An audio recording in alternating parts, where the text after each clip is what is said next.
Greetings, YouTube. The doctor is in. Dr. Urias Papers here. Today, we're going to be talking about the spell Animate Dead. How good is it? What rating are we going to give it? What are the upper limits? What are the lower limits, etc.?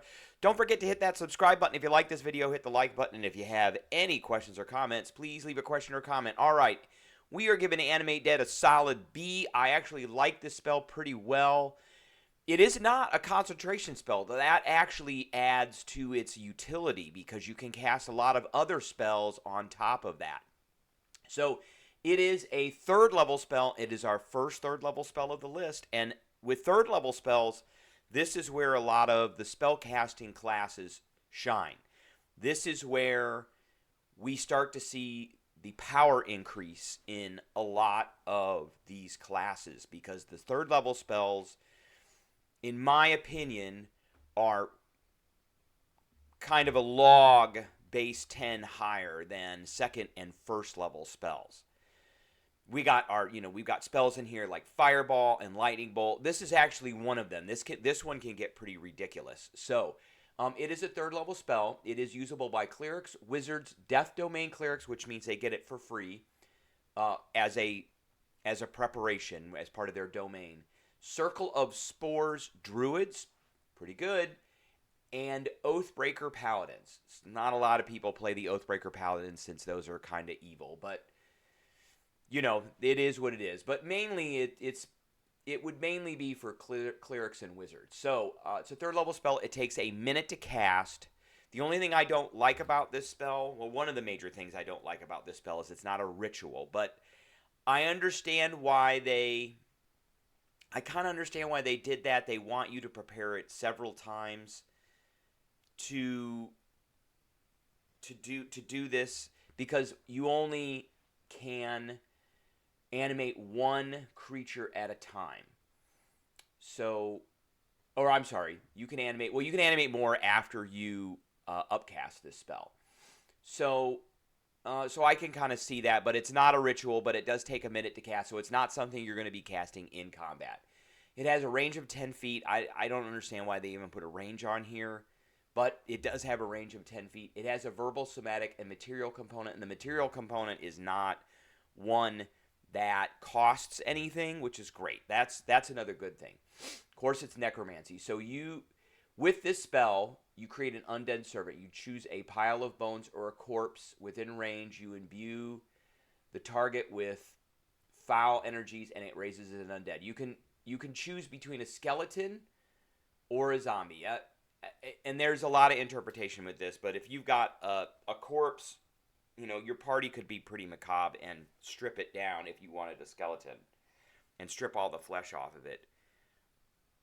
Or you could hit it with acid to strip all the flesh off. I'm not going to get into it, but there are ways to change a corpse into a skeleton, obviously. Or if you want a zombie, then you can, just take the corpse and change it. Or you just need a pile of bones. Or you just need a pile of rotten body parts, I guess. But, that's up to GM discretion. So on each of your turns, you can use a bonus action to mentally command any creature you made with this spell within 60 feet of you. So if you control multiple creatures, you can command any or all of them at the same time, issuing the same command to each one. So it's got to be the same command. So it could be like, go and could be defend me, or it could be go and destroy that thing, that dragon, or that manticore, or that whatever. So they are all got to get the same command, but you can say this group, because you can eventually, if you cast this high enough, you can get a pretty big group of undead. You could say zombies go and attack that thing, and then the skeletons, if you had them, would not go. You decide what action the creature will take and where it will move during its turn, or you can use a general command, such as to guard a chamber or a corridor, which is like a task. If you choose no commands, it defends itself, and once given an order, it continues to complete that order. So each one of these creatures is under your control for 24 hours, after which it's not. To maintain control, you have to cast the spell every 24 hours. and you reassert control over a number of up to 4 creatures at 3rd level. If you want to maintain control of more creatures, then you have to cast it at a higher level. And then you can obviously upcast this. When you upcast this spell, you animate or reassert control over 2 additional undead creatures for each slot above 3rd level. Each of these creatures must come from a different corpse or pile of bones, which can get kind of, again, macabre. So some of the math doesn't necessarily work out for this spell. So you animate an undead servant with the casting of this spell at 3rd level. But at 3rd level, you can control up to 4 creatures, and you can reassert control up to 4 creatures. So that means if you wanted 4 creatures by casting this spell at 3rd level, you would have to cast it 4 times. Now, if you cast this spell at 4th level, you animate an additional 2 creatures above the first one that you did, but you have to have, which means 3, which means you have to have 3 different piles. So, and then when you go to reassert control, if you would have to cast it at, you could cast it at 3rd level and you could reassert control over all 3 creatures. But if you cast it at 4th level, you can actually have up to 6. So because of the control issue. 3rd level gives you control over 4,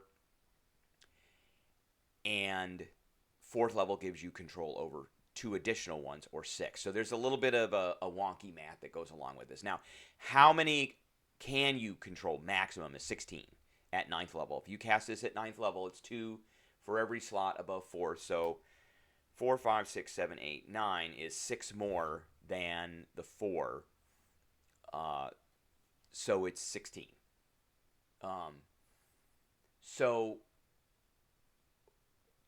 just in general, which one of these creatures is better, a skeleton or a zombie? So let's, and that depends on what you want to do with it. So skeletons have a 13 armor class. They have a higher armor class than zombies, but a 13 armor class is not great. That's not a great armor class to begin with.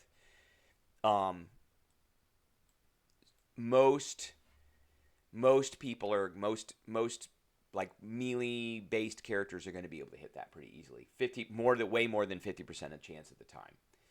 They don't have great hit points. Zombies have about twice as many hit points. They've got a good speed. 30 feet is average. They got 1 attack. Now, the reason that you might want to get skeletons is if you want to have like a line of archers behind you to shoot. And then they get a +4 to hit, which isn't awesome, but it's something. And if you had 16 skeletons with bows, then that's 16 attacks around. So the other thing that you can animate are zombies. And what are the disadvantages and advantages of zombies? Well, zombies have an armor class of 8, so they're one of the easiest things in the game to hit. They have 22 hit points, which is almost twice as much. It's about 75% more than the skeletons. They have a speed of 20, so they're beefy, but they're not fast, and they have no armor class. They have undead fortitude, which really that 22 hit points turns into more, depending on how much damage they're taking because of undead fortitude. They do the same amount of damage as a skeleton, and they don't have the same bonus to hit, so they only have a +3 to hit. So if you want something that's a little bit more beefy that will surround something, then zombies are the way to go, because they take a little bit longer to kill and to take out and destroy. Now, one thing you need to keep in mind is that, and even though the spell doesn't say that, my interpretation of a DM is that all of these creatures are allies. So that's a very specific term. You can target all of these creatures with spells, which means you could beef them up. And I'm going to give you one example. The Artificer has this Eldritch Cannon Protector ability. And when it emits a burst within 10 feet, each creature within 10 feet gets temporary hit points equal to 1d8 plus the Artificer's Intelligence modifier And there's no limit to casting that, so pretty much everybody's going to end up having probably 10 to 13 temporary hit points. Now, you take those temporary hit points and you put them on top of skeletons, and you've doubled their hit points. And if you put them on top of zombies, you've added another 50% to their hit points. Plus the undead fortitude makes it even worse. So that's just one example. You could put Pass Without Trace on all of them. You could turn some of them invisible. And because Animate Dead is not a concentration spell, you can cast any spell that you can cast on multiple creatures. You can include all of you can include your undead army in it, and you could concentrate on that spell, and it's not going to affect the Animate Dead. You just have to keep in mind that every 24 hours, you have to reassert control over all these, which means that you're going to be casting a spell of 3rd level or higher. All right, that's what I got for everybody today. I appreciate everybody tuning in, and I will catch everybody later.